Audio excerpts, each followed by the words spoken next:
So the Biden administration, they're basically pulling all troops out of Afghanistan, and it's causing chaos. Afghan citizens are freaking out. They do not want to be caught under this terrorist regime, and it's been so bad. They've had some videos come out of the airport. What city is the airport? Kabul. The Kabul airport. And it's just flooded with people, and people are climbing on airplanes, trying to hang on to them as they get off into the air. And we actually have a video for you guys of that happening, of these Afghan citizens just trying to cling to this U.S. military plane as it's leaving Kabul. And we're going to play that now. Maybe not. I don't see it playing.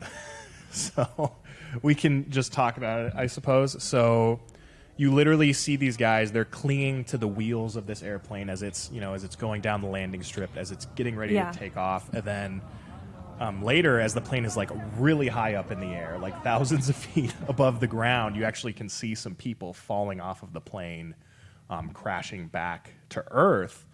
And, a reporter from Iran who covers a lot of, terrorist issues over there, she basically tweeted out the video and she said, look, this is completely rational if you know about the types of things that these people would face under that regime. Biden has been universally criticized for his handling of this situation. Oh, and I think we got the video up now, so we're going to play that for you guys. Looks like that's ready. And maybe, yeah. Oh my gosh. Yeah. Jeez. That's one of those videos that you see like every 5 years or so, at least nowadays, where it's just your brain really can't even process what you're seeing. Yeah, it's pretty insane. What do you think about that? Yeah, I mean, it's just incredible to watch that. Not incredible in a good way. Just it feels like unreal to see that happening. To see that just on a plane that is a U.S.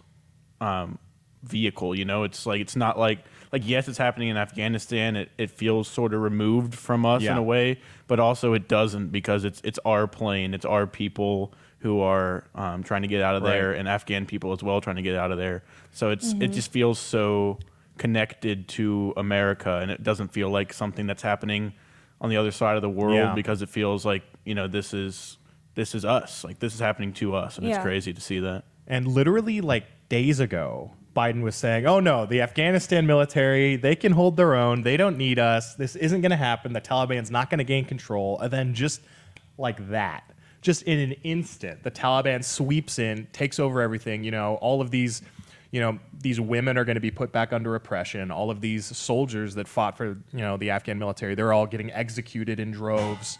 What do you think of Biden's handling of this whole situation, Tara? Well, I think it's just sloppy no matter how you look at it.